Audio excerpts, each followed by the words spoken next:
هينا بلشنا تسجيل. طبعا الكاف is a common symptom associated with viral upper respiratory tract infection such as common cold. بيكون الكاف مصحوبة بالcommon cold. Common cold is most frequently asked for advice and treatment for coughs from this cause. والcommon cold بيكون دائما مصحوب بالكاف، عشان هيك دائما بيطلبوا treatment للcommon cold بسبب الكاف المصحوبة مع الcommon cold. However, cough is a symptom of many conditions, most of which require referral to a doctor for further investigation. However, الكاف مش دائما كاف يكون مصحوبة بأمراض سهل علاجها من دون طبيب. في بعض أنواع الكاف بتحتاج لطبيب إنه يعالج، يعني بيكون يقيم الكاف، وعشان مرات ممكن تكون مصحوبة بأمراض خطيرة. So basically, cough is a reflex of action to remove secretion of foreign materials from the airways. Besides the mucociliary escalator اللي هو الميوكوسيلري، حركة الأهداب الكاذبة الموجودة في القصبات الهوائية بنسميها ميوكوسيلري. ليش ميوكوسيلري؟ لأنها بتمشي بحركة كاذبة وبرضه بتحرك المخاط والهواء. The upward beating of finger-like cilia of the bronchi that moves mucus and interrupt foreign bodies into to be expectorated and swallowed. فالميوكوسيلياري اسكاليتر هو حركة الأقدام الكاذبة للقصبات الهوائية اللي بتخلي الهواء يطلع والبلغم يطلع، أوكي، وبتنظف عندي القصبات الهوائية من الفورين ديبري and foreign bodies. هلا الكاف نوعين، يا could be productive cough أو chesty cough، يكون بدنا نعطيه في الحالة هاي إيش؟ إذا كانت productive cough نعطيه expectorant. بينما إذا كانت dry cough ماشي بنعطي إيش؟ antitussive زي الدكستروميثورفان. فالنوع الكف بفيدني في نوع التريتمنت اللي راح ياخذها البيشنت. طبعا بالنسبة لأسباب الكاف، receptor located mainly in the pharynx, larynx, trachea, bifurcation of the large bronchi are stimulated via mechanical, irritant and thermal mechanism. طبعا الكاف بيكون في لها ريسبتورز موجودة في الفارنكس، في البلعوم، في اللارنكس زي المزمار، في التريكي، في القصبة الهوائية. في تفرع القصبة الهوائية الكبيرة بصير لهم ستيميوليشن عن طريق ميكانيكال irritant or thermal mechanisms. وطبعا هاي الريسبتورات اوكي بروح لها النيورال impulses are then carried along afferent pathways of the vagal and superior laryngeal nerves which terminates in the cuff center in the medulla. يعني القحة في لها سنتر موجودة في البرين اسمه كاف سنتر في الميدلا اوبلونجاتا. Efferent fiber of the vagus and spinal nerve carry neural activity to the muscles of the diaphragm, chest and abdomen. برضو لما يصير ترجمة القحة في كاف سنتر برضو بصير عندي الافرنت فايبرز and vagus nerve بمشوا وبعطوا electrical impulses للمسل of the diaphragm اللي هو الحجاب الحاجز chest wall and abdomen، وبتصير عندي عملية القحة. these centers contract, these muscles contract producing cough. اللي هم مين اللي بصير لهم contraction؟ diaphragm، chest wall and abdomen، هذول اللي بصير لهم contraction muscle contraction وبعدين بتصير عندي الكاف. دكتور بس انت كأنك ما عامل شير. مش عامل شير جد؟ طب احكوا يا جماعة هيك منيح؟ دكتور تمام. هيك شايفين؟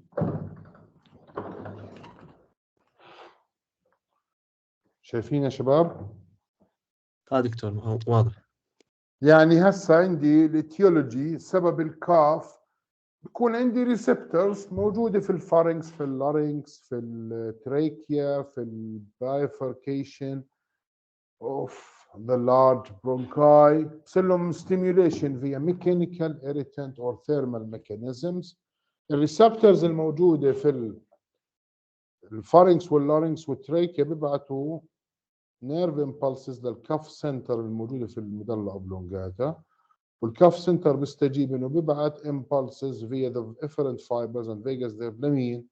للمسل اوف ذا diaphragm وامورها تنقبض والchest wall والابدومين كلهم بينقبضوا، وبالتالي when these muscle contracts producing cough بصير في عندي عمليه القحه.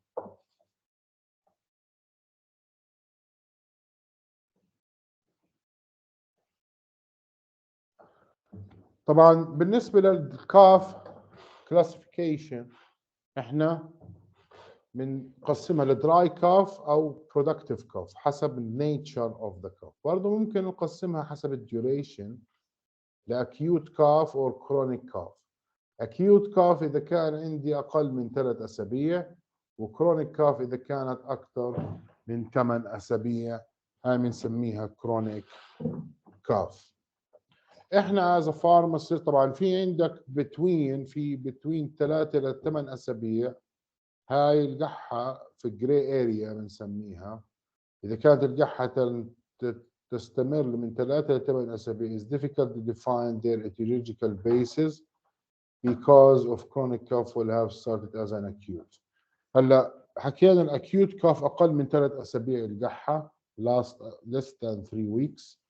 الكرونيك كاف last more than 8 weeks. هلا sometimes بيكون في عندي قحه انا بين 3 اسابيع و8 اسابيع، فهاي في الجري اريا بتكون. هلا احنا كفارماسيست بيهمنا نعالج ايش؟ الاكيوت كاف اللي هي الاقل من ايش؟ من 3 اسابيع. انواع القحه الثانيه بيعالجها الطبيب، بتكون امراض مزمنه وامراض خطيره سببها. طيب هلا الكلاسيفيكيشن according to the nature of cough عندي dry irritating non-productive cough، chesty with production on mucus، wheezy بيكون في صفير non-productive no mucus is produced، wheezy productive mucus is produced with bronchial congestion. يا dry يا chesty يا wheezy non-productive أو wheezy productive، هذول هم أنواع القحة based on the nature of cough. The most likely cause of acute cough in primary care in all ages is virally upper respiratory tract infection. Viral infection. Recurrent viral bronchitis is most prevalent in preschool and young children, and is the most common cause of persistent cough in children of all ages. اللي هو viral bronchitis. When viral cough is sudden in onset, will cough last more than 7 to 10 days may suggest secondary bacterial infection. يكون في عندي viral infection بس صار عنده secondary bacterial infection. طبعا بالنسبة لل causes of cough and their relative incidence in community pharmacy, viral infection is the most common cause of cough, likely in the upper airway cough syndrome, formerly known as postnasal drip, and include allergies and acute bronchitis. اللي هو post nasal drip، انه بصير ينزل من سقف حلقه الواحد زي افراز. unlikely انه يكون عندي cause of cough اللي هو الكروب chronic bronchitis asthma pneumonia ACE inhibitor induced. This is very unlikely وvery unlikely وvery unlikely اللي هو heart failure bronchiectasis tuberculosis cancer pneumothorax lung abscess nocardiasis أو GERD disease نسميه GORD disease اللي هو gastroesophageal reflux disease نسميه GORD. ف the most common cause of cough is viral infection. طبعا بالنسبة للديفرنشال diagnosis، شو يعني ديفرنشال diagnosis؟ بتعرفوا شو يعني ديفرنشال diagnosis؟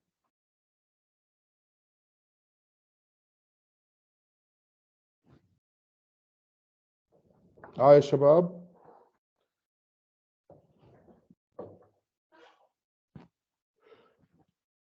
الو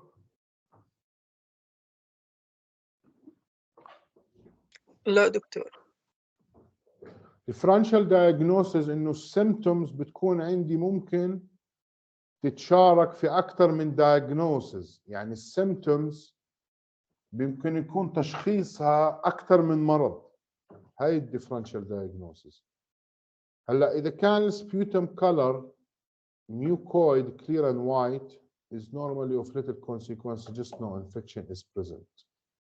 إذا كان الكلر سبيوتم أبيض ما في مشكلة وصافي ما عندي أمر. إذا كان yellow green brown sputum normal indicate infection. Mucopurulent sputum is generally caused by viral infection and does not require automatic referral. يعني إذا كان لون البلغم أخضر أصفر بني هذا يكون most likely viral infection. Hemoptysis إنه دم في البلغم can be either rust colored يا إما بيكون سببه pneumonia أو pink tinged بيكون left ventricular heart failure problem or dark red ممكن يكون carcinoma. إذا كان في دم في البلغم مشكلة، يعني تخيلوا differential diagnosis يا إما pneumonia يا إما heart failure أو كارثر. هاي differential diagnosis إنه السيمتوم الواحدة could be diagnosed على أكثر من diagnosis. Occasionally, patient can produce sputum with bright color as on-off event. This is due to the force of coughing causing vessel to rupture. برضه ممكن البيشنت وهو بقح كثير بسبب القحة يصير البلغم فيه دم، إنه ممكن يصير فيه rupture في أحد البلد فيزلز. طبعا this is not serious and does not require automatic referral. إذا مثلا قحة واحدة من 20 قحة صار فيها دم عادي بيكون في rupture في البلد فيزل. Nature of sputum بيكون thin and frothy suggest left ventricular failure. Thick mucoid to yellow can suggest asthma. Offensive foul smelling sputum suggests bronchiectasis or lung abscess. Onset of cough that is worse in the morning may suggest upper airway cough syndrome, bronchiectasis or chronic bronchitis. يعني القحة اللي بتكون أكثر إشي في الصبح أول ما نصحى من النوم بتكون يا إما airway cough syndrome أو bronchiectasis أو chronic bronchitis. Duration of cough, upper respiratory tract infection cough can linger for more than 3 weeks and is termed post-viral cough. لثلاث أسابيع بنسميها acute cough أو post-viral cough.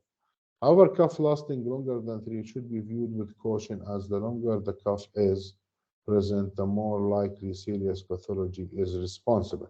كل ما طول مدة القحة كل ما زاد seriousness of the pathological causes. كل ما زاد المرض، يعني القحة إذا طولت أكثر من 3 أسابيع بتكون كرونيك، كل ما زادت خطورتها.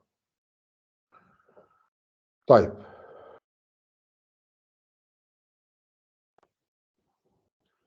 for example, the most likely diagnosis of coughs who are as follows: at 3 days duration هذا upper respiratory tract infection, 3 weeks duration will be acute or chronic bronchitis, 3 months duration could be chronic bronchitis, tuberculosis, carcinoma become more likely. يعني إذا قحة ل3 شهور متواصلات هذا بيكون tuberculosis أو chronic bronchitis أو carcinoma.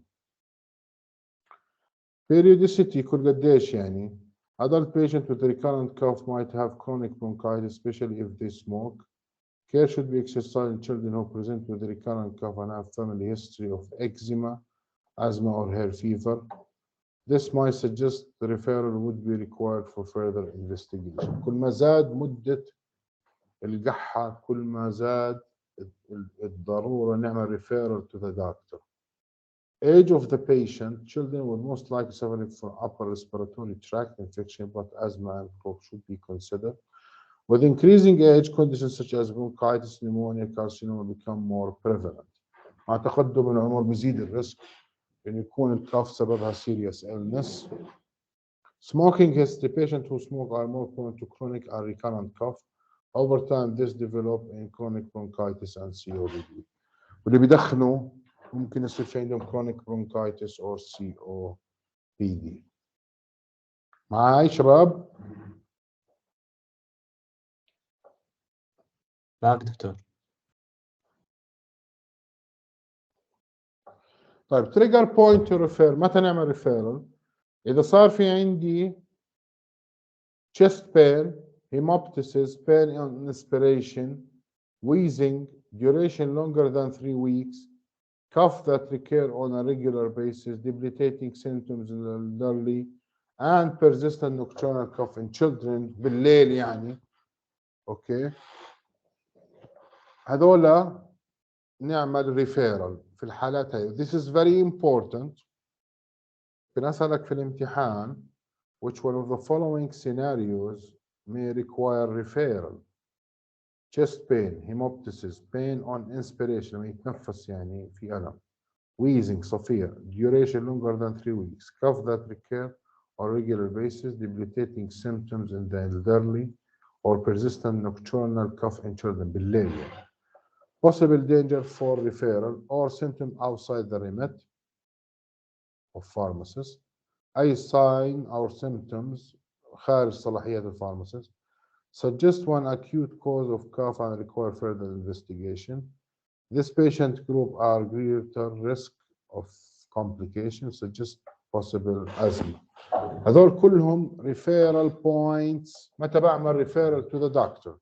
يعني في الامتحان بجيب لك سؤال بقول لك which one of the following scenarios may require referral to the doctor في حالة الكاف. بتكونوا عارفين الأشياء اللي بدها referral.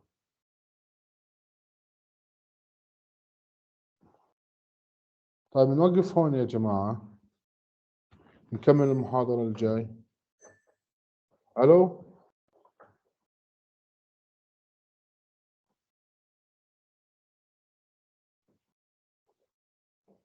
ألو